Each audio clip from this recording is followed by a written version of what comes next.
මම දැක්ක අටුවාවක විස්තරයක් තියෙනවා රහතන් වහන්සේ නමකට සිතවිලි දෙකක් ඇති වෙනවා කියලා. එකක් තමයි මම අරහත්ත්වයට පත්වෙච්ච බව අනිත් අය දන්නේ නැත්තම් හොඳයි. තව සිතවිල්ලක් තමයි කියනවා අනේ මට ලැබුණ ලාභේ අනිත් අයටත් ලැබෙනවා නම් හොඳයි කියලා. තමන්ට දැන් අපි කියමුකෝ දැන් මම රහත් වුණා කියලා. මම ත්‍රිපිටකයේ කියවලා නම් මම රහත් උනේ. තවත් කෙනෙක් රහත් කරන්න මම 아무තු දේවල් කියන්න ඕනේද? මම රහත් උනේ යම් ධර්මයකින්. මම මේ උපමාවක් කිව්වේ රහත් වෙලා නෑ. එතකොට ඒ ධර්මයමයි කියන්න ඕනන්නේ. ඊට පස්සේ දැන් මේ බලන්න මේ තියෙනවා ඒ රහතන් වහන්සේලා ගුණ සංගවාගෙන හිටිය කුමාර කස්සප කියලා රහතන් වහන්සේ නමක් ලංකාවේ පිරිනවම් පෑවා. ඊට පස්සේ උන්වහන්සේගේ දේහය ආදාහනය කළ දෙවිවරු ඇවිල්ලා සංඝයා මැදට ඇවිල්ලා කියනවා ස්වාමීනි ඔබ වහන්සේලා දන්නවද අහනවා මේ ස්වාමීන් වහන්සේ මහාන වෙලා සම්පූර්ණ ජීවිත කාලේ සොහොනේ හිටියේ කිව්වා රාත්‍රී කාලේ. සොහොනේ ගත කළේ කිව්වා.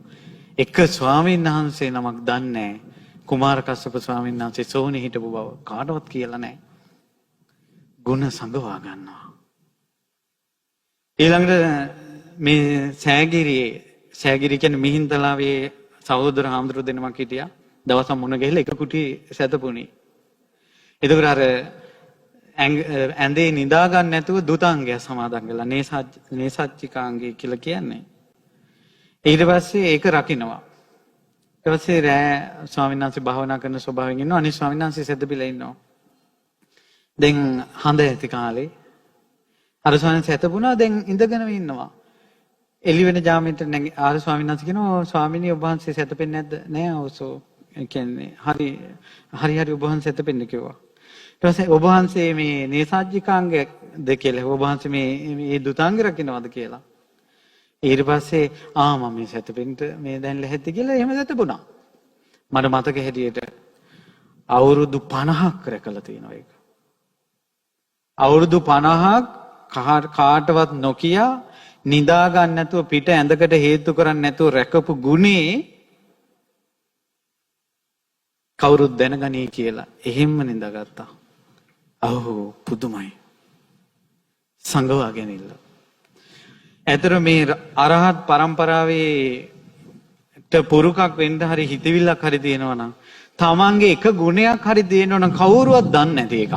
බලන්න තමන්ගේ ජීවිතවල අපේ ජීවිතවල කවුරුවත් දන්නේ නැති කුණු නම් ඇති. කවුරුවත් දන්නේ නැති කුණු ඇති. තමන් ගැන බලන්න. මගේ ගුණයක් තියෙනවද කවුරුවත් දන්නේ නැති එකක්. එහෙම වුණොත් නම් මේ පරම්පරාවේ පිටිපස්සෙන් හරි ගිය හැකි. ගුණ සංගවාගත් ඒ උත්තමයන්ගේ පරම්පරාව. ඊට පස්සේ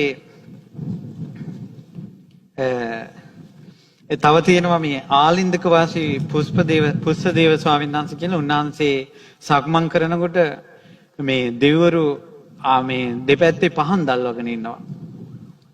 මේ ඇඟිල්ලෙන් එළිය තියාගෙන ඉන්න උන්වහන්සේගේ සක්මනට.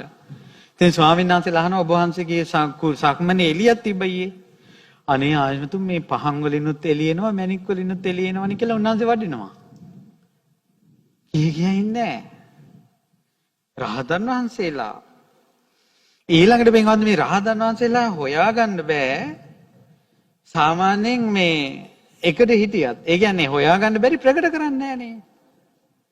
දැන් එක හාමුදුරන් වයසට ගිහිල්ලා මහාන වෙච්ච හාමුදුරනම රහතන් වහන්සේ නමක් ගාව ඉන්නේ. අහනවා ස්වාමීනි මේ රහතන් වහන්සේලා කොහොමද අපි හොයාගන්නේ? ඒතර කියනවා ආශ්මතුනි රහතන් වහන්සේලා හොයාගන්න බෑ.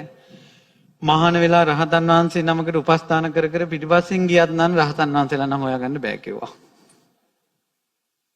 එච්චරයි. ඊට පස්සේ තව එක ස්වාමීන් වහන්සේ නමක් හිටියා. ඒ ස්වාමීන් වහන්සේ රහතන් වහන්සේ නමක්ද නැද්ද කියලා සැකයි රජතුමාට. මේ රජතුමාගේ නම චන්ද්‍රමුඛ තිස්ස කියලා. රහතන් උන්වහන්සේ මේ රාත්‍රියේ වඩිනකොට පිටිපස්සෙන් ඇවිල්ලා සර්පෙක් දෂ්ට කරන විදිහට ගහනවා. ඉන්ද්‍ර කීලයක් වගේ ඉන්නවා සෙලවෙන්නේ නැහැ. අද ඔය රහත් කියන අයට ගිහිල්ලා අනින්න ඕන ඉදිකටකින් හරිය. බලන්න. දැන් ප්‍රශ්නේ කියන්නේ කවුරු හරි කෑ ගහගෙන සද්ද කළොත් ඒකට බය වෙනවා මිනිස්සු. කවුරුත් කතා කරන්නේ නැහැ. ඊට පස්සේ මොකක් හරි මිනිස්සු පාලිත් දන්නේ නැති නිසා මොකක් හරි පාලියේ තියෙනවා ත්‍රිපිටකයේ තියෙනවා කියලා කිව්වට පස්සේ දැන් මම කියවනේ මේ දැන් බණ ටික කියනකොට මේක බණ පොතේ තියෙනවා කියලා. එකෙක් අහන්නේ නැහැනේ මොකක්ද හඳුනන්නේ ඔය බණ පොත කියලා. කියන එක එහෙම පිළිගන්නවා. දැන් මම බේරුණා කලින් මං කිව්වා මේ අටුවාවේ තියෙනවා වංශ කතාවේ තියෙනවා. ඒ නිසා කියන්න ඕන ඔය කියන එක කොහෙද තියෙන්නේ අපිටත් බලන්න ඕන.